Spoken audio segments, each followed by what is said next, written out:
इस्तफानोश। यूनान से चलकर अमीर हमजा का लश्कर रोम की सरहद पर पहुंचा। यहाँ हादिस नाम के एक ताकतवर बादशाह की हुकूमत थी। इसके 2 भतीजे थे, एक का नाम इस्तिफ्तानोश और दूसरे का सदफनोश था। दोनों भाई आदमी के बजाय देव नजर आते थे। एक का कद 6.5 फीट और दूसरा 7 फीट था। चेहरे सुर्ख, मूंछें घनी और नोकीली, भरी भरी दाढ़ियाँ, आंखें बाहर को उबली हुई और सर मंडे हुए थे। वो अपने चचा हादिस बादशाह के मुहाफिज थे और दरबार में उन दोनों की कुर्सियां तख्त शाही के दाएं बाएं रखी जाती थीं। पूरे मुल्क में उनकी टक्कर का कोई शख्स न था। हर तरफ उनकी बहादुरी और जोर आवरी की धूम मची हुई थी।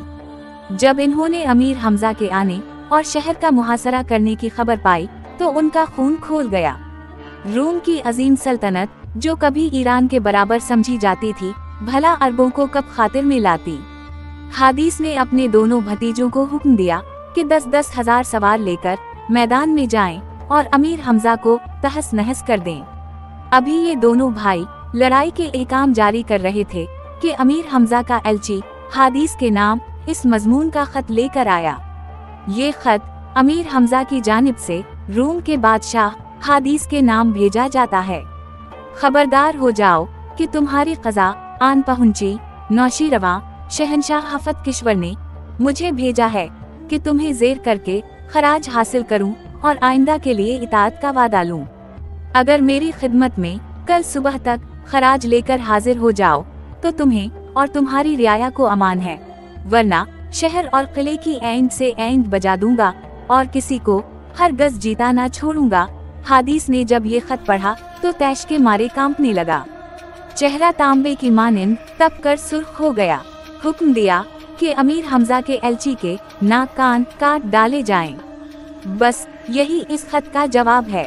हुक्म सुनते ही शाही जल्लाद ने एलची को पकड़ लिया और खंजर से कान नाक काटना चाहता था कि इस्तफतानूश अपनी कुर्सी से उठ खड़ा हुआ।